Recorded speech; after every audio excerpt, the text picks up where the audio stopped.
Bonjour à tous. Nous sommes là pour une petite heure ensemble pour parler de narrative design. On va commencer par peut-être se présenter les trois intervenants lors de cette conférence. J'ai entendu pas quelqu'un parler tout fort, c'est bon. Et Mathieu, je te laisse commencer par toi. Oui. Bonjour à toutes, bonjour à tous. Donc, je m'appelle Mathieu Rivero. Avant de travailler pour Ludovox, d'où vous devez connaître probablement mon visage, en fait, j'ai été romancier. Je le suis toujours un petit peu. Et il m'arrive régulièrement de travailler pour du narrative design dans des endroits divers et variés. Croc. Alors, moi, je suis clown d'entreprise. Enfin, en tout cas, c'est ce qui est marqué sur mon badge. Et j'ai travaillé un petit peu donc, dans le jeu de rôle pendant plein de temps et dans des jeux de plateau qui racontent des histoires, on va dire au sens large du terme, parce que le narrativisme, bref. Parce que dans le narrativisme, dans le jeu de rôle, il y a les narrativistes et on les aime pas. Donc, faut pas dire. Et les simulationnistes. Voilà. Moi, je suis simulationniste. Pathfinder. Et donc voilà. Et donc voilà. Donc j'ai participé à des jeux qui racontent des histoires. C'est peut-être pour ça que je suis là. Peut-être. Et donc moi c'est Germain Winzenstark. J'ai travaillé jusque-là pour Trick Track, pour qui j'écrivais beaucoup, et depuis je suis auteur et surtout scénariste de jeux, plus souvent scénariste de jeux que auteur d'ailleurs, parce que c'est quelque chose que je fais depuis tout petit, que j'ai été dans des beaux-arts et qui m'ont envoyé vers des trucs plus narratifs parce qu'ils m'ont dit mais tu peux pas t'empêcher de faire une photo sans raconter quelque chose, et donc visiblement me poser la question de ce truc ne sert pas à raconter une histoire, on doit pouvoir raconter une histoire avec, est un truc qui me drive depuis très longtemps. Donc l'idée c'est de voir un peu ensemble qu'est-ce que c'est que le narrative design. On va passer très rapidement sur les origines. L'objectif c'est pas non plus de faire un colloque extrêmement sérieux, vous passer des slides, c'est plutôt d'être dans l'échange et de vous donner une image rapide de ce que c'est pour avoir une image justement sur comment on fait ça en fait, surtout maintenant par rapport à avant, et un peu l'avenir du narrative design dans le jeu de société, et pourquoi pas dans le jeu de rôle, mais essentiellement sur le jeu de société. Si on devait définir le narrative design, qui veut commencer? Quelle est l'image que vous avez par rapport à ça? Entre simulationniste et... non. Mathieu. Oui, voilà, Mathieu. C'est l'autre barbu. Ah, c'est toi, C'est merde. C'est rien à voir. Donc pour moi, le narrative design, c'est ce qui va permettre à des mécanismes, à un jeu, d'apporter une histoire. Alors effectivement, comme le disait Croc, il y a la question de est-ce qu'on va simuler ou alors est-ce qu'on va proposer quelque chose de plus narratif. Et donc, il y a des curseurs, il y a des outils qui permettent de raconter des histoires ou qui permettent d'apporter des émotions qui sont aussi des moteurs d'histoire. Ouais, je pense qu'avant toute chose, il y a une série de jeux où l'histoire est prépondérante, on va dire, Sherlock Holmes par exemple. Et il y a des jeux où l'histoire sert principalement de lien entre les différents éléments techniques. On va dire, ça peut être Gloomhaven, ça peut être Arkham Horror, jeu de cartes. Et donc voilà, et ce curseur, il se déplace selon à la fois l'intérêt de l'histoire, la technicité du jeu et surtout la part de temps que tu passes à être dans l'ambiance plutôt que dans la technique. J'ai pas forcément grand-chose à ajouter parce que je pense que j'avancerai trop sur la suite, donc je repasse la main pour la suite. Narrative designer, c'est un game designer également ou pas? Justement par rapport à ce qu'il vient de dire Croc. Un peu. Merci. Alors, j'aurais tendance à penser que tu as au moins besoin de notions de jeu, en tout cas dans le domaine du jeu, parce que fatalement, ce qui va faire avancer ton histoire, en tout cas dans les meilleurs moments, c'est des mécaniques ludiques. Aussi infime que ce soit, tu prends un livre dont vous êtes le héros, il y a une mécanique qui est comment on passe du paragraphe 1 au paragraphe 2. T'es pas forcément obligé de maîtriser ça à fond, mais tu es obligé d'en avoir des notions fatalement, parce que c'est ton outil. Dans les jeux dont on parle des livres dont vous êtes le héros? On parle du jeu de société de manière générale, mais on peut parler du livre dont vous êtes le héros. Non, mais ça en fait partie pour toi oui. ou pas? Bah là, faut quand Pour même moi, c'est pas un jeu de société, mais c'est un jeu, mais c'est pas un jeu de société, mais c'est encore pour faire un livre dont vous êtes le héros, faut pas être le. En technique, faut pas être le couteau le plus aiguisé du tiroir quand même. Non, mais ça va. Non, mais c'est clair. Je prenais juste le truc où, comment dire, il y en Non, a mais le par moins. contre, si ça incluait pas le livre dont vous êtes le héros, dès qu'on entre dans un truc un tout petit peu technique, plus technique, bah là, évidemment, il faut, ou alors il faut être deux pour faire l'un qui fait la technique, et l'autre qui fait. Bon, Mais en fait, dans un livre, dans une forme de narration qui n'a pas d'interaction, dans un script de cinéma, l'auteur, le scénariste, eh ben, il doit savoir récompenser son lecteur ou son spectateur. Et donc, en fait, c'est des choses qu'on fait aussi dans le game design.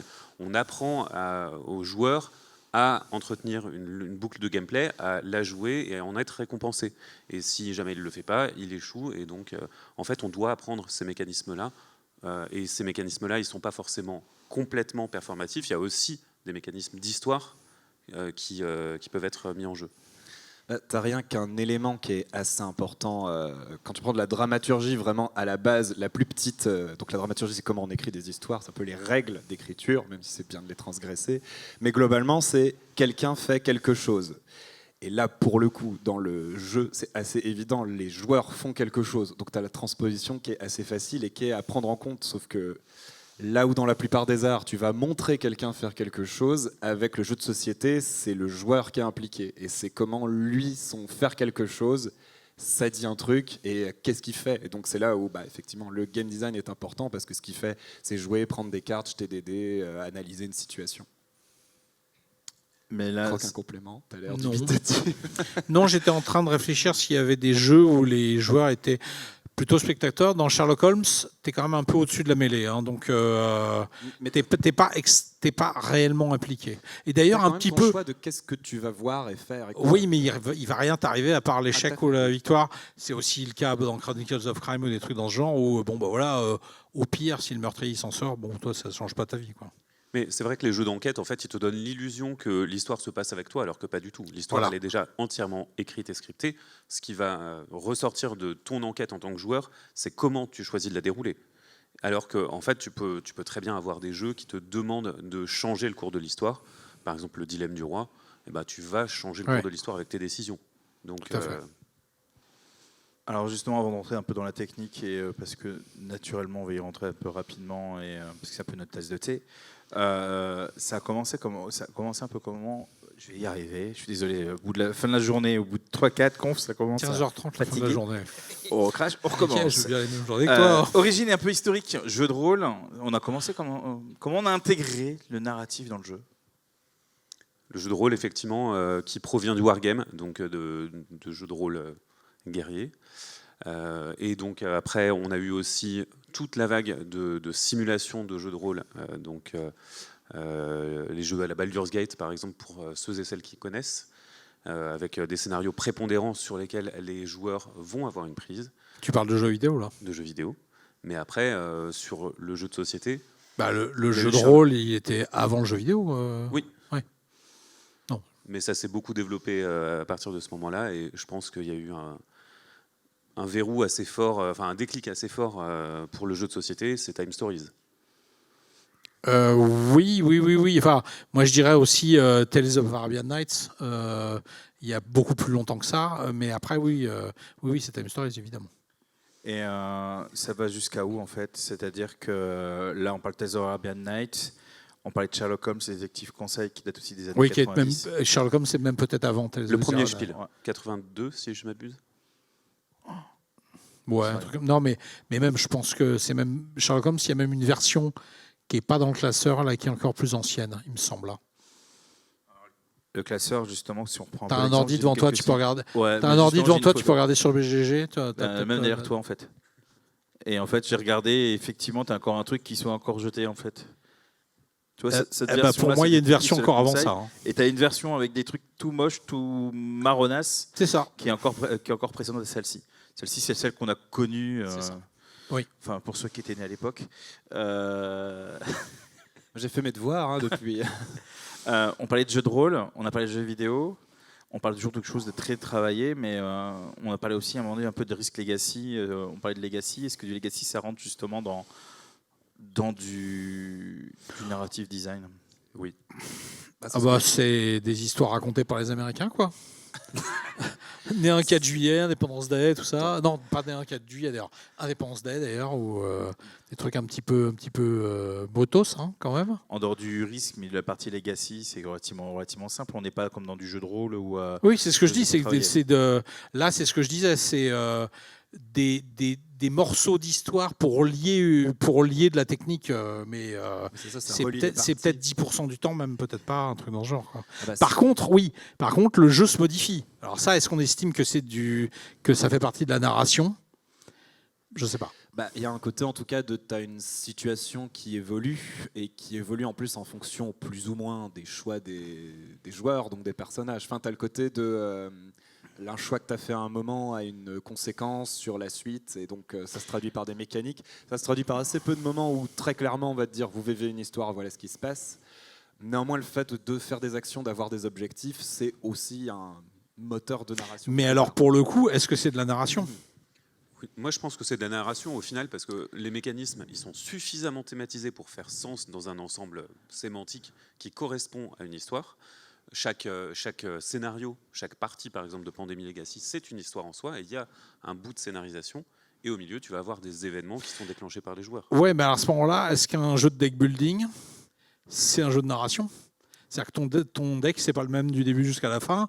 Un truc hyper terre-à-terre, genre Star Realms, si tu as pris beaucoup des mecs de l'Empire, est-ce que tu t'es raconté toi une histoire ? C'est-à-dire jusqu'où ça va, tu vois ? Est-ce que le seul fait qu'on change les éléments de jeu, est-ce que ça fait partie du changement d'histoire ?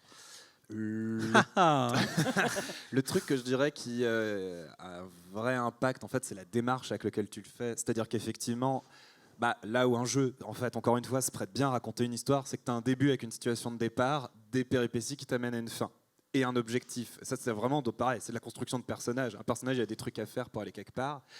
Là où il y a probablement une vraie différence sur quand on parle de narrative design, c'est que là, c'est vraiment conscientisé dans le fait de...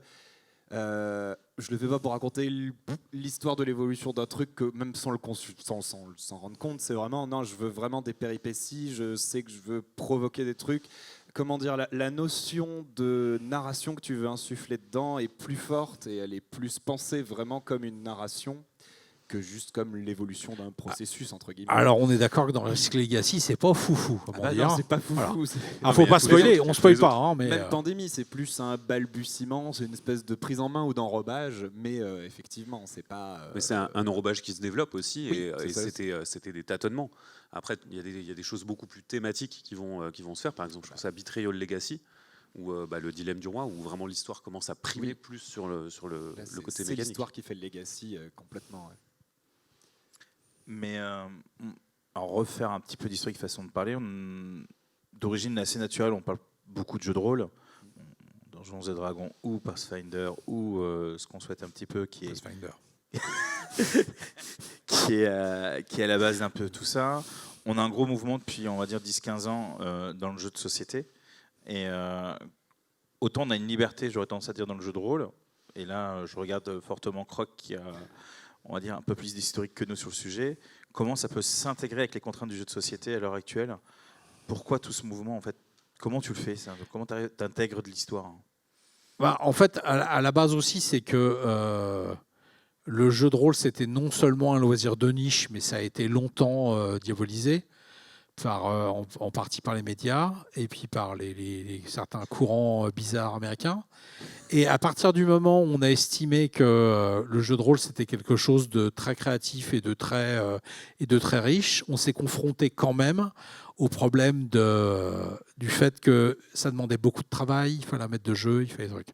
Et donc, on a essayé de récupérer, de tirer la substantifique moelle de ce qui faisait plaisir aux joueurs de jeux de rôle, à part tuer des monstres, c'est-à-dire vivre une aventure, développer son personnage, tout ça, et de se dire qu'on allait pouvoir avoir ces émotions-là sans avoir de maître de jeu et avec des contraintes telles qu'on ouvre une boîte, éventuellement on a lu les règles avant, mais on ouvre une boîte et on joue directement. Alors que le jeu de rôle, ça a toujours nécessité quand même, malgré les boîtes d'initiation, malgré des choses beaucoup plus simples, ça a toujours nécessité du travail en amont.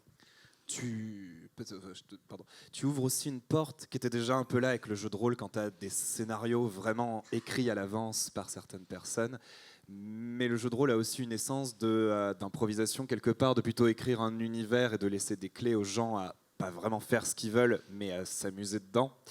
Qu'à partir du moment où on bascule, en tout cas là, à l'heure actuelle, dans des jeux plus narratifs, on citait Time Stories ou du Unlock ou du Suspect actuellement, là, tu ouvres la porte aussi à des gens qui veulent vraiment, encore plus fortement, raconter une histoire très précise et embarquer des gens dedans, un peu de la même manière que quand tu regardes un film ou quand tu lis un livre, c'est que le support est différent en fait. Oui. Le principe du jeu de rôle qui peut être bac à sable, c'est-à-dire le maître de jeu donne une indication de départ et après les gens partent dans toutes les directions, ça dans le jeu de plateau, on y arrive difficilement. Ça dépend, il y a aussi des outils de construction de cercles, enfin de cercles magiques. Par exemple, pour la reine, va vous mettre dans un certain type de fiction via bien son corpus de règles, via sa thématique, la thématique apportée par les cartes, de même Alice is Missing ou Fiasco qui vont vous guider vers certaines choses. Et pour autant, il y a du game design derrière les choix des événements, les choix des thématiques, le choix de chaque mot, le choix de chaque illustration. Il y a vraiment toute une réflexion autour de comment est-ce que l'univers mécanique du jeu peut apporter certaines thématiques. Alors il y a un truc très étonnant à propos d'Alice is Missing, c'est que hier soir, à cet endroit-là précisément, presque à la même heure, il y avait les Graals d'Or, donc le classement des meilleurs jeux de rôle de l'année. Et en fait, Alice is Missing était nommé. Donc visiblement, le monde des jeux de rôle décide que c'est un jeu de rôle, et le monde des jeux de plateau décide aussi que c'est un jeu de plateau. Donc c'est bien. Mais après, j'ai eu aussi des échos de gens qui étaient pas déçus, mais extrêmement étonnés en ouvrant la boîte, en pensant trouver quelque chose qui était un peu plus jeu de plateau. Donc c'est la honte, j'y ai pas joué. Donc voilà. Plus prise en main ou non Je sais pas, j'ai pas joué. Dirigiste. Parce que tu as un beau livret qui te dit bien quand même ce qu'il faut faire au début. Mais même sur la boîte derrière, je sais pas. Alors derrière, c'est volontairement flou. D'accord. Mais justement, comment ça va se traduire avec des outils, avec comment dans du time story, si on revient par rapport à, on va dire, à des jeux qui ont fait date par rapport à ça, c'est comment on va arriver à le traduire en dehors de la mécanique, parce que là on reste en fait très mécanique, mais une narration ça va au-delà d'une mécanique de jeu, justement, c'est de créer du lien, comme disait Krog tout à l'heure, comment on va dans le jeu de société intégrer cette partie narrative. Je pense qu'il y a une question de qu'est-ce que tu veux raconter et qu'est-ce que tu veux que tes joueurs vivent comme expérience. C'est la même question que se pose un écrivain, un scénariste. On dit quel film je veux faire, quel roman je veux écrire, et à partir de là, de quel panel de techniques je dispose. Et donc les techniques qu'on peut avoir, puisque tu parlais de techniques, c'est vraiment des techniques dramaturgiques on ne peut plus simples. Tu parlais des 3 actes, de trajet, vraiment les pivots, tous les pivots de la dramaturgie. Ce sont des techniques qu'on peut appliquer dans le game design, mais attention, il y a la question de qu'est-ce que peut faire un joueur. Et si le joueur peut avoir du contrôle sur l'histoire, ça démultiplie les possibilités, et il faut peut-être à un moment resserrer le faisceau, parce que sinon on a trop de contenu à produire et c'est pas possible de gérer. Oui, d'ailleurs, on les citera pas, mais il y a plusieurs Kickstarter qui se sont tentés des choses dans ce genre-là, des narrations étendues comme ça, puis au bout d'un moment... ça part d'une feuille d'arbre, après tu as toute la forêt de Fontainebleau. Hein. Donc non, ça c'est risqué. Il faut évidemment qu'à des moments, les choses se regroupent pour revenir, pour qu'il y ait des moments du jeu où l'histoire se rassemble et est à peu près la même que ce qui était prévu à la base, même si... Et puis là, vous parlez aussi pas mal de techniques, mais il y a aussi les outils qu'on a pour ça. Le romancier, il a les mots, les rimes, le fait de couper en chapitres ou quoi. Quelqu'un qui fait un film, il a la lumière, les acteurs, les décors. En jeu, on a aussi des outils en fait qui sont porteurs de choses. Si tu prends dans ce qu'il faut récemment bien, j'ai lu Time Stories, il y a Ayla and Something Shiny qui va arriver chez Yellow, il fait ça pas mal aussi. Il y a le côté, par exemple, une carte, c'est un outil assez intéressant. Tu as une carte, tu as 2 côtés. Genre, très con ce que je dis, mais as le côté que tu vois en premier, et qu'est-ce qui va t'autoriser à retourner une carte? Et qu'est-ce que ça veut dire retourner une carte? Est-ce que tu es obligé d'attendre que quelque chose te permette de le faire? Est-ce que tu as une info qui est cachée derrière? Et en fait, des outils comme ça, on en a plein dans le jeu. C'est qu'est-ce que je peux faire avec cet objet pour raconter quelque chose? Pourquoi je vais là? Est-ce que c'est déplacer un pion? Est-ce que c'est utiliser des dés? Est-ce que c'est utiliser un matériel un petit peu étonnant ou émergent?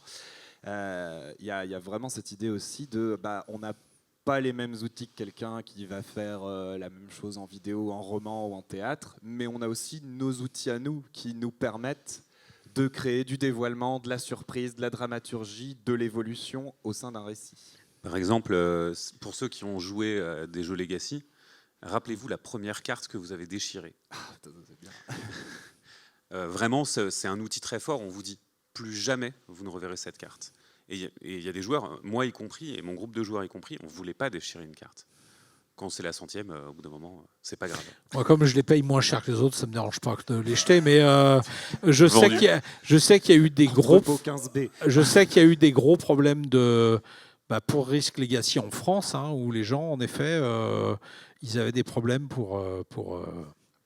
alors que la plupart des jeux de plateau sont joués une fois et encore. Donc c'est pas. Mais après, il y a aussi plein de. Enfin, c'est pas parce que on détruit quelque chose que c'est Legacy. Parce qu'il y a des jeux Legacy où on ne détruit pas. Et d'ailleurs, dans l'absolu, alors si, il y a les cartes qu'on gratte dans Pandémie, mais il y a aussi la carte, on peut la mettre, la mettre à un autre endroit. Alors, il y a des trucs que tu colles, ouais, c'est un peu... Oui, il y a des choses que tu trouves sous les cellos, tout genre là. Ouais. Ce que je voulais dire aussi pour l'intérêt de la carte aussi, enfin ce que tu disais à propos de la carte qui a deux faces, j'avais jamais remarqué moi. Ouais. Parce que tu as le côté dessin, ça veut dire quoi? Et si tu y vas, si ça t'attire, si tu le comprends, tu as le côté texte et il se passe pas la même chose. Des fois c'est la suite, des fois c'est plus près. C'est hyper prenant. C'était une blague en fait, j'avais compris. Non, mais ça m'étonne que tu dises. L'idée aussi, c'est qu'il y a aussi, ce qui est aussi extrêmement intéressant, c'est le principe de communication entre les joueurs. Ça, c'est très important. Il y a ça beaucoup dans Time Stories, c'est que même si les gens le font pas souvent, et c'est embêtant parce que avec l'auteur, on s'est battu pendant longtemps avec ça, qu'il ne faut pas lire le texte de la carte, il faut lire ce qu'il y a, reposer et raconter ce que tu as vu. Parce que l'histoire, elle change, parce que les impressions que tu as, ce n'est pas exactement la même chose que ce qui est écrit, et tout ça. Dans Arkham Horror, le jeu de cartes, il y a les cartes péril où tu dois prendre des décisions tout seul, sans consulter les autres joueurs. Il y en a très peu, mais c'est des moments qui sont très importants parce que ça transforme le groupe, qui est une espèce d'entité informe avec au moins, en théorie, autant de cerveau qu'il y a de joueurs, mais bon, j'ai trop sûr, en vraiment des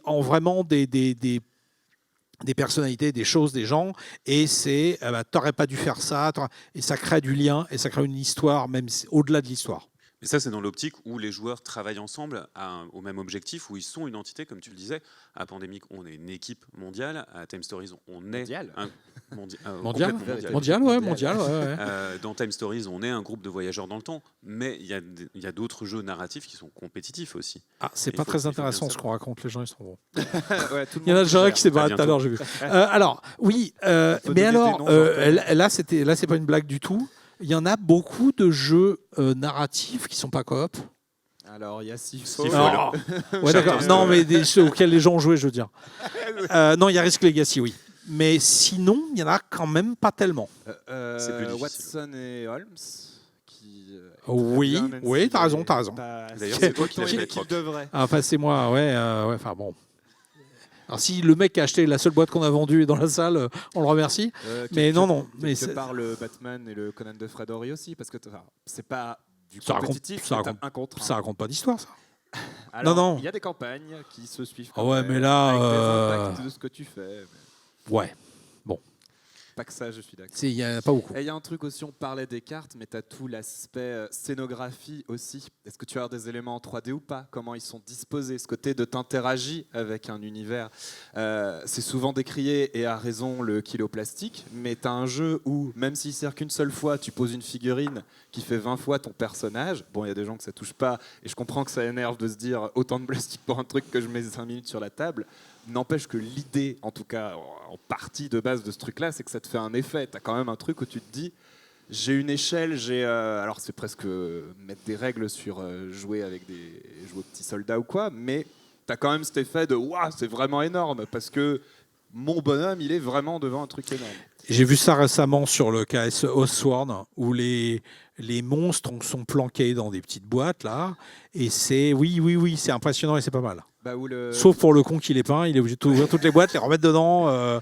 C'est le secret de Santa pour tout le monde, quoi, en fait. Ouais. Ou rien que tu as le scénar de Cthulhu Death Medaille, où c'est Cthulhu à la type mais ça, Shadow of Colossus. Oui, mais ça, tu l'as vu sur KS 10 000 fois avant, donc tu sais qu'il y est. Alors que dans Oathsworn, on les connaît pas, les bestioles. Après, il y a un autre outil dont on n'a pas parlé, c'est le fun. En fait, il y a beaucoup de façons de subvertir les attentes des joueurs. Tu vas leur dire, j'ai tout le temps de gratifier. Par exemple, je vais vous mi-spoiler Pandemic Legacy saison 1, ça fait suffisamment longtemps. Non, il faut pas, non. Vraiment, je plaisante pas. Je crois pas. Si. C'est épuisé, on en a encore. Non, je crois qu'il y en a sur le. Faut que je demande si on en a encore. Je crois qu'ils en vendent chez Asmodée. Non, parce que tu veux faire le gros spoil, là. Saison 0, ça. Oui et non. Mais il y a un événement. Fermez les oreilles pour ceux qui. Un événement pas cool qui va vous arriver à un moment. Et cet événement pas cool, il est dicté par une chose. Il est dicté par un joueur qui a pris quelque chose qui a l'air super fort. Et donc, si jamais vous prenez c'est pas le gros spoil. C'est pas le gros spoil. Mais en fait, c'est finalement assez important. Oui. On va dire aux joueurs, tu es obligé d'optimiser. Tu es dans ce jeu où tous les joueurs essayent d'optimiser. Et là, on va dire, regarde, ça a l'air plus fort que les autres trucs. Et on va te punir pour ça. Donc, on va subvertir tes... Dans la saison 2, tu as un moment aussi qui a beaucoup de... Je l'ai pas joué, alors tu fais gaffe. De type, t'as tué mon bonhomme. Oui. Alors quand ça t'arrive, t'es un peu quoi? Vraiment. Je pensais faire le bien là. Et même il y a des jeux narratifs qui sont pas fun du tout. Je pense à This War of Mine ou Holding On, ils sont pas fun, mais qu'est-ce qu'ils sont bien. Holding On, c'est juste énorme. Si je vous écoute là, en fait, dans tous les outils narratifs, au début on parlait beaucoup d'écriture, de rédactionnel. Là, ça va faire au moins 5-10 minutes qu'on parle de tout sauf du rédactionnel en fait. Alors, pas vraiment. Pas vraiment, c'est que l'écriture, qu'elle soit minimaliste, genre les 5 lignes que tu dois écrire sur une carte de Time Stories ou le paragraphe entier de Sherlock Holmes, celle qui est la plus dure, c'est peut-être pas celle qu'on croit, parce que il faut que tu arrives à passer une émotion, des sons, des impressions, des machins en 5 lignes. Alors que si tu as de la narration à la Sherlock, sur une page, tu peux oui, il y a certaines fois où c'est très court, mais ça ne doit pas en être moins réfléchi pour autant. Ou le brief d'illustration, au creux de ta main, 0 texte. Oui, tu reprends les Time Stories, tu ouvres un décor, il faut que l'illustration te parle, il faut qu'elle raconte un truc. Tout à fait. Où je ne vais pas arrêter d'en parler, mais c'est le dernier truc gros narratif qui m'a vraiment... Il me fait vivre des émotions que j'avais jamais vécues. Tu spoil pas? Non, c'est juste comment c'est fait. Et là, les cartes, c'est un titre, une illustration, et tu choisis de faire ça ou ça. Et juste ça, mais l'illustration raconte tellement. C'est vraiment genre, il y a un chemin, et le dessin raconte, et tu n'as pas besoin de plus pour que ça te raconte plein de trucs. Et le fait de faire un choix en plus amène le côté comment l'histoire va évoluer, et ça, c'est assez fou. Moi, ça me rappelle un peu Histoire de peluche, où à un moment donné, le texte est vraiment... en tout cas pour moi, trop long, qui fait qu'à vouloir bien faire, on sort les gens du jeu en fait. Et donc l'exercice du narrative designer aussi, c'est est-ce que c'est pas de garder le joueur sur la brèche en permanence et trouver les outils adéquats. Oui, alors voilà. Je pense que c'est des techniques purement de roman aussi et de cinéma et tout ça. Donc vas-y. Explique un peu, mais ouais, je pense que... En fait, c'est très facile de produire du texte de fiction, parce que on imagine une scène dans notre tête, on sait ce qu'on veut raconter, on sait l'émotion qu'on veut amener, et après, il n'y a plus qu'à dérouler et écrire. Sauf que on a une contrainte forte, qui est le médium du jeu. Du coup, il faut rassembler le texte, il faut le raccourcir, et effectivement, il ne faut pas le perdre. Et on a des contraintes de place pour ce qu'on peut mettre sur les cartes, pour la localisation aussi, parce que quand on veut traduire, il y a un peu de foisonnement, ça grandit. Il faut laisser de la place aux illustrations, ça peut être pénible de lire. Il y a plein de raisons pour lesquelles c'est très contraint. Il y a un truc important sur ça, et j'ai l'impression qu'on commence quand même à évoluer, mais en même temps, c'est assez récent qu'on se pose beaucoup de questions sur comment raconter des trucs en jeu, mais il y a beaucoup trop de jeux qui se terminent avec lire une tartine de texte, et t'es dans l'action de ton jeu, t'arrives à la fin, l'épilogue, et là, tu passes le truc à Paul qui va lire pendant 20 minutes 3 pages de bouquin. on n'a pas envie. Vous voyez bien l'effet que ça fait sur la moitié de la salle. Qui sont en train de dormir, on précise. Enfin, regardez votre voisin. Il y en a qui commencent leur nuit. Je te dis. Il y a un moment où, en fait, surtout dans un jeu, jusque-là, on a joué pour faire avancer. Quelle que soit la mécanique du jeu, même Sherlock, où jouer, c'est aussi lire des textes, il faut que la conclusion du jeu, aussi facile soit-elle, reste ludique. Je reprends parce que je trouve ça assez chouette, comme vous l'avez fait sur la nouvelle saison de Time Story et Cycle Bleu. La fin, elle est très simple, c'est juste un panorama et tu retournes les cartes, c'est-à-dire c'est ce que tu fais dans le jeu. Donc tu retrouves les gestes de jeu, ça va très vite, on n'a rien à faire, on retourne 5 cartes et ça dit juste hop, il se passe ça et il nous dit et c'est ça pour l'intro aussi. Ouais, mais je veux dire, ça reste ludique en fait. La fin, même si elle est réduite à sa plus simple expression de l'action de jeu de ce jeu-là, on fait un truc ludique. On est encore en train de jouer. Parce qu'il faut aussi de la carte, ouais, mais c'est bien la carte. Faut aussi penser qu'il y a beaucoup de gens qui soit ne sont pas à l'aise, soit n'aiment pas lire à haute voix. C'est vraiment, alors bon, comme 80% des joueurs sont instits, c'est pas très grave, hein, ils savent le faire. Mais pour les quelques-uns qui font un autre travail, eh ben c'est pas facile. Parler en public, lire en public, buter quelquefois sur des mots. Ça renvoie sur des gens qui peuvent être gênés de ce genre de choses. Et donc, voilà, c'est pour ça qu'il faut aussi de l'éviter au maximum, je pense. Après, ça peut être aussi une volonté d'avoir un style qui correspond à un certain type de public. Si tu veux un jeu qui est mature, tu peux te dire, d'accord, je vais faire quelque chose qui est peut-être un peu plus complexe que si tu faisais un jeu enfant ou tout public. Mais c'est des ambitions qui te demandent en tout cas, moi, ça me demande de me mettre des limites. J'ai besoin de m'en mettre. Et puis penser ton projet. Par exemple, c'est pas si gênant de terminer, malgré tout, un jeu d'enquête par un rapport de police. Certes, à lire, mais il y a un truc qui reste logique dans l'expérience de jeu, le matériel, etc. C'est plus le côté un peu trop régulier de des fois, la narration, il faut qu'elle passe par des tartines de texte. Ben non, en fait, il n'y a pas que ça. Surtout quand tu finis un jeu, quoi. Que tu as cet élan de j'ai fini, bon, et pendant qu'il raconte son truc, moi je vais me servir un verre, etc. Ça, c'est un truc qui coince. Avant qu'on passe à la section suivante sur un peu l'évolution à venir, est-ce qu'il y a des questions dans la salle? Excellent. Il y a un micro et tout. Quand même. Il y a 2 personnes qui dorment pas. Oui, il y en a 2 qui... Bonjour, merci beaucoup déjà pour tout ce que vous avez dit. Et en fait, je rebondis par rapport au texte. On a beaucoup une importance du texte dans la narration. Mais quand je vois Bubble Stories, qui a réussi à faire une histoire avec juste des images, est-ce qu'on peut imaginer un Bubble Stories pour adultes, par exemple, où tout se fait sans aucun aussi. texte? Flashback. Alors, Flashback n'est pas actuellement pour adultes, mais en fait, c'est complètement faisable. Je dirais même qu'il y a un jeu chez Space Cowboy dont je ne fais plus partie. Donc vraiment, j'essaye pas de vendre ma soupe, hein, qui sera basé que sur les images. Bientôt. Donc oui. Oh. Puis même quelque part, tu prends Unlock, t'as pas énorme de texte non plus. Voilà. Souvent, c'est 2 lignes en dessous. Donc on s'en est pas complètement affranchi dans ce cas-là, mais c'est aussi censé être le visuel et les associations d'idées qui racontent quelque chose. Donc oui, pourquoi pas? Oui, évidemment. Holding On, par exemple, il y a toute une partie de la narration avec du texte, principalement ce qui borne le scénario d'ailleurs. Mais par contre, dans le scénario, tu vas découvrir des scènes de la vie du personnage, de Billy Kerr. Et en fait, c'est des images et elles sont troubles. Et quand il arrive à les formuler, en fait, tu vas retourner la carte. Et là, par contre, ça va être des scènes beaucoup plus claires. Tu vas voir tous les détails et ça va constituer un puzzle mental pour toi. Ceux qui ne connaissent pas Holding On, ça vaut le coup. Hein. C'est un jeu très fun sur les soins palliatifs. Ouais, c'est vrai. Et quand je Je dis blague pas. dis que ça vaut le coup, ça vaut vraiment l'expérience. Oui. C'est même encore plus loin que ça, c'est que déjà les soins palliatifs, c'est pas fun, d'une personne dont tu découvres un passé pas fun, hein. C'est-à-dire quand même double couche. Par contre, c'est génial. Ne spoil pas le truc. Non mais faut savoir que c'est pas fun. Faut faire gaffe avec lui là. Hein. Une autre question. Oui. Moi, je me posais la question au niveau des contraintes. Est-ce que je vais parler des droits d'auteur, est-ce que ça influence le fait d'écrire du coup un scénario pour un jeu? Alors être scénariste, c'est le bordel. Actuellement dans le monde du jeu, il n'y a pas de statut précis, donc il y a autant de façons de te payer et de gagner des droits dessus qu'il y a de jeux, je pense, à l'heure actuelle. En résumé, que tu aies fait Double ou un scénario de Time Stories, t'es payé pareil. Alors autant dire.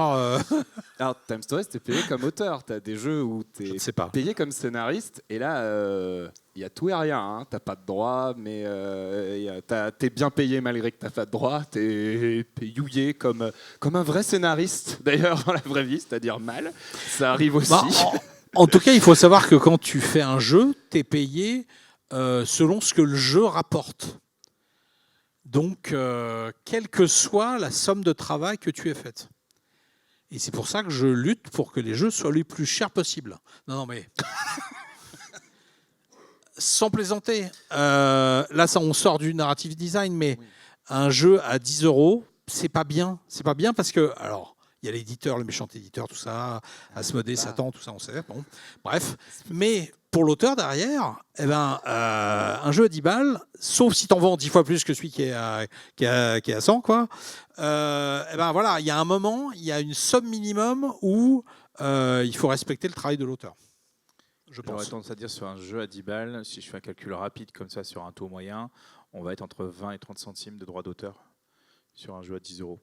Et alors, est-ce que c'est choquant que ça soit ça ? Oui. Mais bon, voilà, c'est ça. Et c'est à se partager entre tous les intervenants. Et tu as des complexités aussi de type, le scénariste du jeu n'est pas nécessairement l'auteur du jeu, et ça aussi, ça impacte qu'est-ce que tu donnes, quelle est la part de pourcentage de travail à chacun. Mais bon, de la même manière que l'illustrateur n'est pas l'auteur du jeu, et il a quand même fait un gros travail dessus, donc c'est le même genre de questionnement. Oui. En fait. Oui, d'accord. Il y a monsieur qui va s'épuiser là. Il y a une main levée qui est assez véhémente. Merci pour tout déjà. Et du coup, je voulais savoir, pour revenir sur le narratif, comment ça se passe globalement une construction de jeu de votre point de vue ?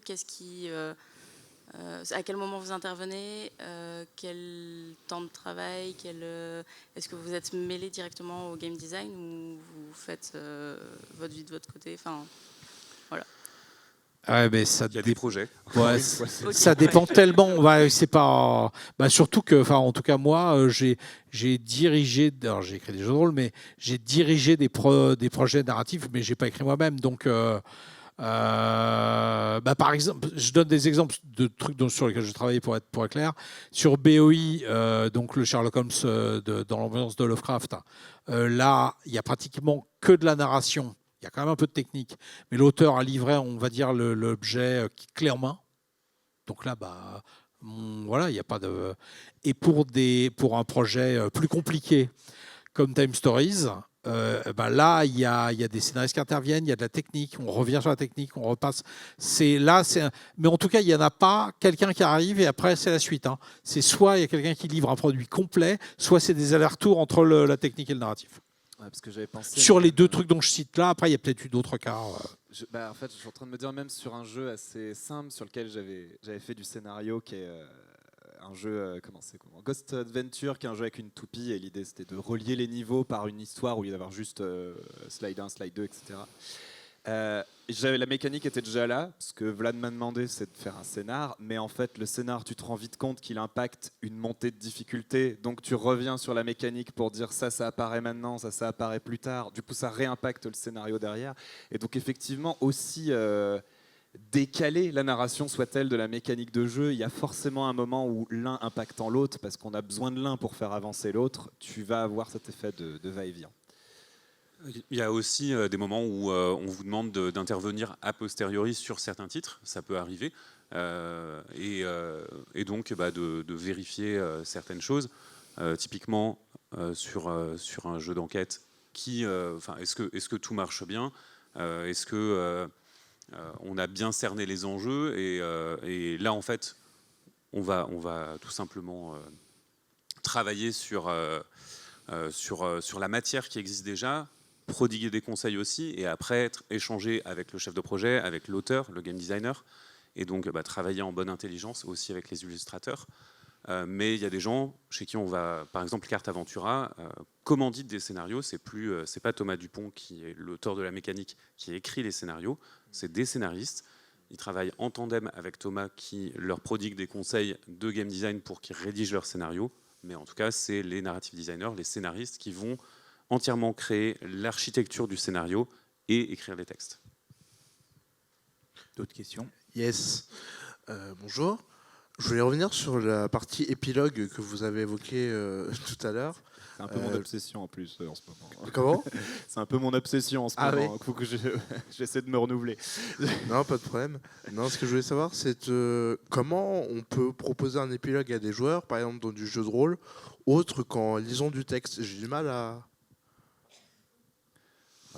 Alors non, c'est obligatoire. Alors non, ça peut être avec les technologies actuelles, ça pourrait être un QR code à flasher où ça te raconte la petite histoire.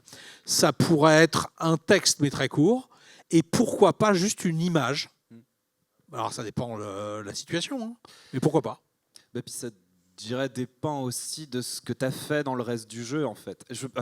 J'aurais tendance à me dire que la meilleure question à se poser, c'est qu'est-ce qu'on fait en général dans ce jeu-là? Reprenez Time Stories, tu retournes des cartes de décor.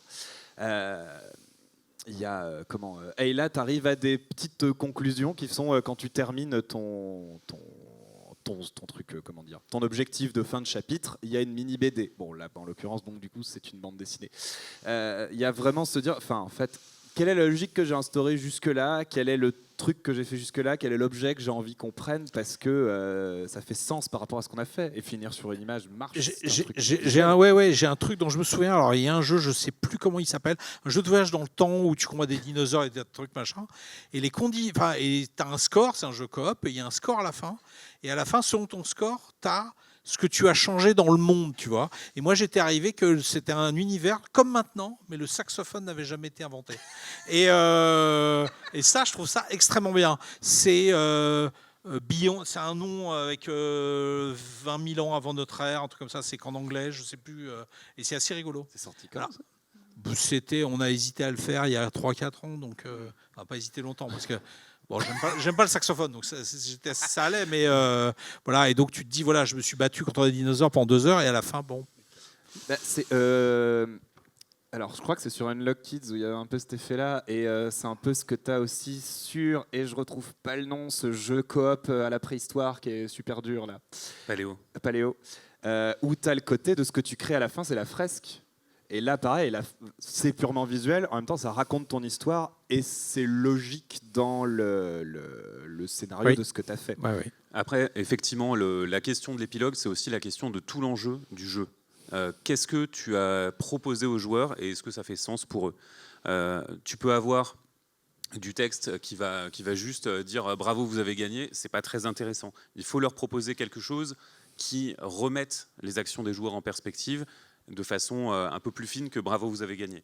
Et ça, c'est un enjeu qui est difficile dans le pavé de texte de l'épilogue, mais ça veut dire aussi de bien se rendre compte de qui sont les personnages joueurs, comment ils ont pu agir, quelles réflexions ils ont pu avoir.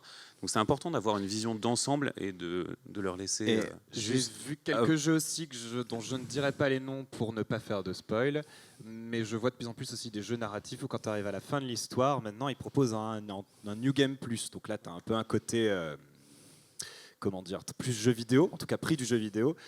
Ok, je suis arrivé jusqu'au bout, je viens d'avoir le boss final, et là mon épilogue c'est on te débloque le petit truc qui te dit maintenant tu as cette mini règle et tu peux retourner à tout. Et alors là, ce qui est étonnant, c'est que même si tu fais rien, ça se passe presque dans ta tête. C'est-à-dire que même si tu le fais pas, tu te dis ah là là, mais je peux encore faire tout ça, et tu as le côté l'histoire va continuer dans ta tête et on reste sur un truc ludique en fait, parce que ce qu'on vient de t'ajouter c'est une règle et tu te dis mais juste cette petite règle elle change tout le jeu que je viens de faire, et tu as déjà cette espèce d'effet qui est en plus d'épilogue de un peu fin ouverte en fait. C'est pas parce que l'histoire est finie qu'elle s'arrête. Ça, justement, ça va me permettre d'aller sur le slide suivant et on va continuer les questions. Alors, mais justement, peut-être relié à ça, avec les deux, pour rebondir sur le coup des épilogues, avec tous les outils qui arrivent actuellement, et pour faire une sorte d'effet miroir par rapport à la première conf de ce matin, tu pourrais très bien aussi générer tout un ensemble de mots et autres par rapport à ton aventure, passer par un IA, et ton IA te génère soit ton texte, soit ton truc. Ça, c'est le truc de l'avenir, l'avenir, façon de parler, qui sera le prochain slide qu'on enchaînera après cette dernière question. Du coup, oui, c'était une question thématique mécanique. On m'entend ? Oui. Mettez le micro dans la bouche. Je vais pas essayer. D'accord. C'est-à-dire une question thème mécanique. J'ai un exemple sur le jeu de rôle, mais je pense que ça peut se répercuter sur des jeux de société en général, sur un aspect ludique. C'est quel est, d'après vous, votre avis, ce que vous pensez de la multiplication, par exemple, de l'utilisation de systèmes open comme le 5e édition sur une variété énorme de thèmes pouvant potentiellement du coup impacter la narration, la l'immersion des joueurs. J'ai fait peur de mal formuler la question, donc. Je suis pas au top question compréhension là. De quoi tu parles là? Je vais simplifier. Juste, quelle est votre impression justement sur la multiplication de l'utilisation de systèmes de jeux qui sont justement ouverts?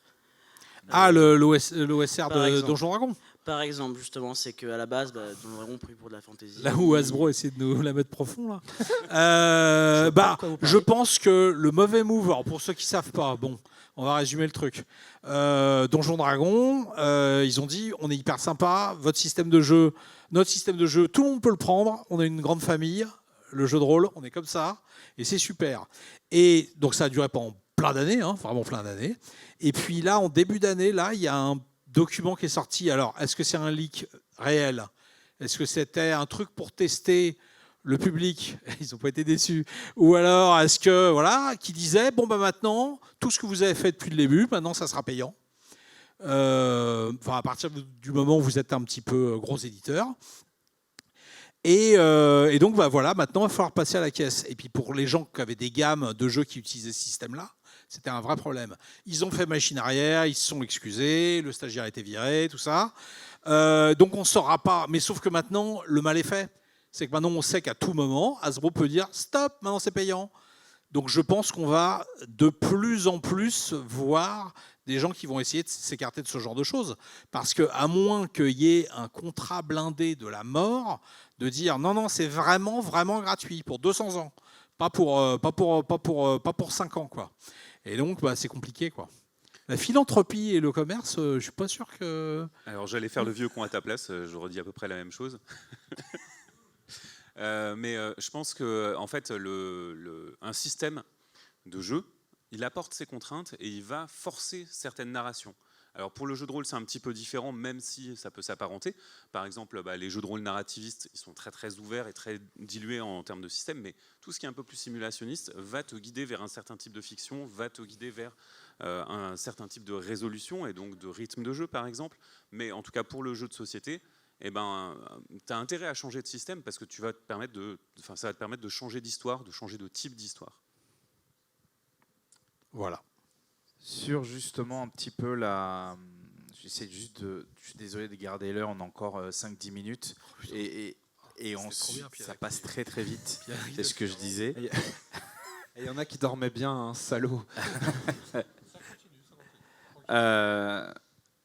Quelques questions par la suite sur un peu ce qui va venir en fait. On voit que c'est un univers qui, en termes de technique, a pas mal évolué. On a parlé un petit peu, je parlais justement un petit peu d'IA ou autre il y a 2 minutes. Comment la narration va évoluer dans le temps? On parlait de système de jeu ou autre. Des cartes à 3 côtés pour Germain. Il y a des trucs sur la tranche. En fait, je plaisante à moitié parce que les QR codes, par exemple, l'applicatif te permet de voir plus de choses. Typiquement la réalité augmentée ou même les scènes de crime à la Chronicles of Crime. En fait, c'est des outils qui sont intéressants. C'est des outils qui vont te permettre de magnifier le matériel physique, papier. Et il y a moyen que ça soit très intéressant. Je pense que l'IA, on n'y est pas encore parce qu'il y a besoin de trop de finesse pour arriver à une narration satisfaisante. Et il y a beaucoup d'éléments qui peuvent faire foirer de la narration. Puis, je veux faire même sans aller vers de l'IA ou de l'électronique ou du numérique, il y a plein de trucs à faire avec des outils. Enfin, je sais que je reste très curieux, je bec beaucoup de KS, pas forcément fou, mais parce qu'il y a un truc narratif un peu neuf, et en fait, j'ai l'impression qu'il y a pas mal d'idées qu'on peut encore avoir. Là, dernièrement, je ne sais pas si ce sera bien ou pas, mais j'ai becqué un truc qui était chez... tu dis bec, toi. J'aime bien dire becqué. Ouais. On me donne la becquée. J'ai un qui était chez Lucky Duck Game, qui est un jeu de narration où tu as une grille type un peu mots croisés, et tu grattes et tu fais apparaître des mots, et ça te raconte un truc. Et tu vois, je me dis, il y a encore plein de trucs improbables qu'on peut inventer entre ce qu'on a déjà et on peut sans doute faire de nouvelles choses dessus, mais aussi il y a plein d'outils qu'on peut encore se permettre d'imaginer pour raconter une histoire. Enfin, à quel moment, comment on peut utiliser de nouveaux outils? Je pense qu'il y a une partie du public qui n'est pas encore prête à passer, à l'utilisation d'outils numériques. Alors moi, par exemple, en vieux con, j'ai un petit peu travaillé sur Unlock quand même, hein, mais malgré tout, s'il y avait une solution de s'en passer, je ne serais pas contre. Et je pense qu'il y a par contre beaucoup de gens qui sont encore... alors autant Unlock, voilà, en plus j'aime bien. Voilà. Mais quand je vois que dans un jeu il y a une appli, j'ai une hésitation. Et c'est en aucun cas... Et en plus, c'est pas... Ah ouais, en plus c'est une appli, c'est super. Alors là, pas du tout. Si le jeu me plaît bien, je vais y jouer quand même, il n'y a pas de souci. Mais voilà, je dis quand même. Je dis je vais y jouer quand même. Et je pense qu'il y a encore quand même beaucoup de jeux, beaucoup de gens qui sont dans ce plan-là, je sais pas. Même des jeux, je ne sais pas si tu as testé la danseuse, là, la série de Echoes. Echoes où tu as vraiment le son. Sans l'appli, en fait, tu n'as pas de jeu. En fait, hein, mais... Oui, alors après, en soi, le son n'est pas obligé de passer par une appli, même si tout le monde n'a pas de lecteur vinyle ou lecteur cassette. Oui, il y a Trax aussi. Mais bon, oui, là, c'est presque par défaut parce que le son a besoin d'un support, en fait, à un moment, et que le téléphone est actuellement le support le plus facile pour mettre du son. Tu n'as pas de QR code, tu as une reconnaissance aussi des cartes et compagnie qui fait que... Alors, on pourrait avoir un truc affreux type Atmosphere où tu lances track 16 et ce serait le même jeu en soi. C'est juste que l'outil le plus performant pour ça actuellement est un téléphone. Et l'outil le plus primitif, on va dire, qu'on ait, c'est l'illustration. Et je dis ça sans vouloir dénigrer les illustrateurs et illustratrices. C'est juste que c'est un outil qui est plus vieux que les autres. Après, on a le texte. Mais effectivement, le son, par exemple, on arrive à y venir. Alors, la technique n'est pas primitive, mais par contre, c'est encore plus vieux que le dessin. Tout à fait. C'est intéressant de voir qu'il y a beaucoup de jeux qui reviennent à ça. Après, je pense qu'on pourrait expérimenter avec beaucoup d'objets qui soient... ludique, connu dans la sphère ludique ou non. Je pense à certains jeux qui ont des bougies. Ça arrive, c'est faisable. On va peut-être laisser quelques dernières questions pour ceux qui veulent encore, parce que je pense qu'on en a frustré quelques-uns. Ah, il y en a, il y a là-bas. quelqu'un. Puis après, on va vous laisser prendre votre petit déjeuner parce qu'il est déjà 16h du matin. Non, il nous reste 5 minutes.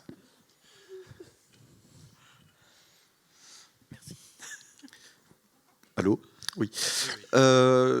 Pour l'impact de la mécanique, de la narration, le lien entre les deux, pour rebondir sur la question du copain rôliste. Par exemple, on a la légende des 5 canaux qui a une mécanique originale dans son univers, une mécanique propre. À côté, on a le même setting, le même univers, mais avec une autre mécanique qui est celle de Donjons et Dragons. J'ai pas d'exemple en tête pour le jeu de société, mais à quel point le changement de mécanique va changer la narration de tel ou tel jeu? Voilà, ça me concerne un petit peu parce que c'est moi qui édite les deux. Hein. Oui. À partir du moment où il y a du Donjon Dragon, il y a plus de bagarres. Ça, c'est le résumé. Non, mais ça, c'est la blague. C'est pas vraiment une blague. C'est qu'en fait, à partir du moment où 80% des capacités de ton personnage, c'est de la baston, ce que tu vas faire, c'est de la baston. Donc oui, donc c'est extrêmement important. Il n'y a rien de pire que gens qui disent de toute façon, bon, quel que soit le système. Ah non, pas du tout. Non, pas du tout. C'est très important. C'est ici 80% du bouquin de règles t'incite à faire des choses dans un certain sens. C'est ce que tu vas faire. Et en effet, dans le jeu de société, je vois pas. Alors, si on prend le même thème, si on prend BOI, donc Cthulhu dans l'univers de Lovecraft, et Cthulhu Death May Die de Cool Mini, là, il y a un, c'est la bagarre, et l'autre, c'est l'enquête. Et je ne dénigre ni l'un ni l'autre, mais c'est vrai que voilà, ça conduit, en effet, les mécaniques conduisent à modifier tes actions. C'est certain. Ouais, parce qu'encore une fois, c'est des outils. Enfin, c'est un petit peu la même chose que tu as le même scénario de film et tu décides d'en faire un en noir et blanc sans son et un autre, on va dire, normalement en couleur avec des dialogues, tu vas pas obtenir le même résultat à la fin. Tu peux raconter quelque part la même histoire, mais tu vas pas du tout utiliser la même chose. Et donc ça va forcément impacter la façon dont tu la racontes et dont elle évolue. Comme les autres.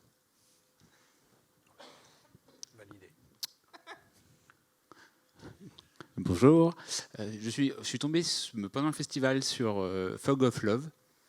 Je voulais savoir un petit peu où est-ce que vous le rangiez.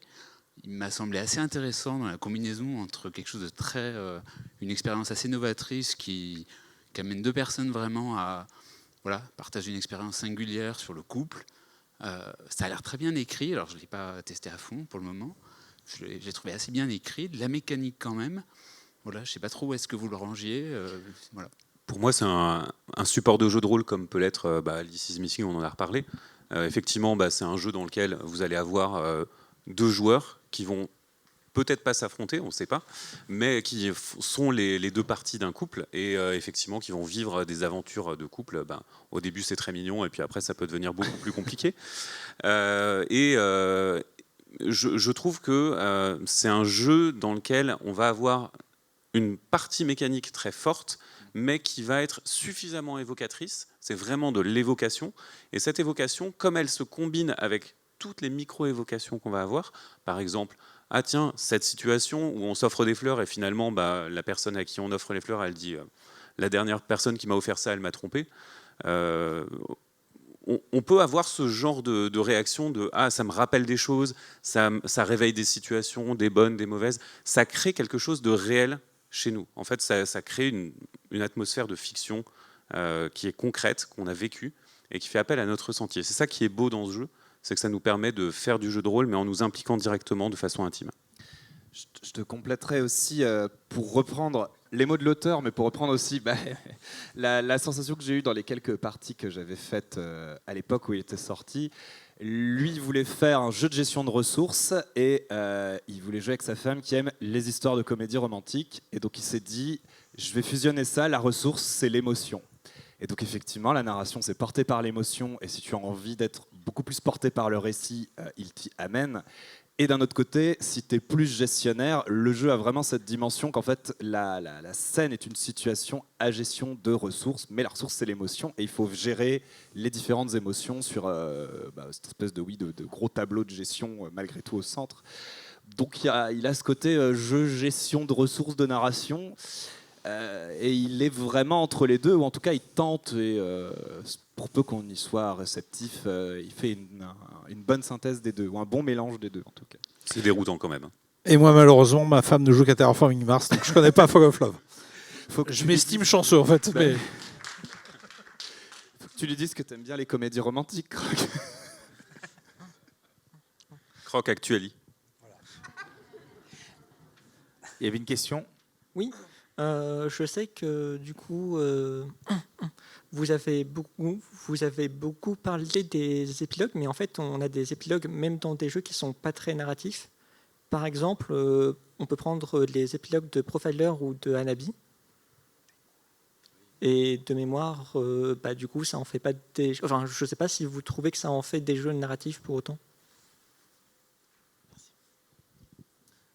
Alors, quelque part, en grossissant le trait, je dirais que tous les jeux racontent un truc, puisqu'ils ont un début, un milieu, une fin, et qu'il y a des personnages, en l'occurrence les joueurs, qui ont un objectif, et ça, c'est de la brique hyper basique de narration, même si c'est pas pour but de raconter quelque chose.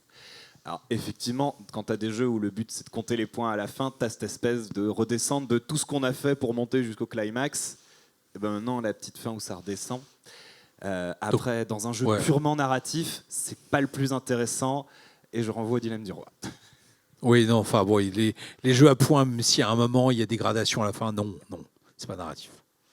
À un moment, il faut s'arrêter, sinon tout est narratif. Voilà. Plus de questions ? Je pense qu'on va vous laisser là, dans ce cas-là. Nous vivons dans une narration. Merci à tous, merci aux intervenants.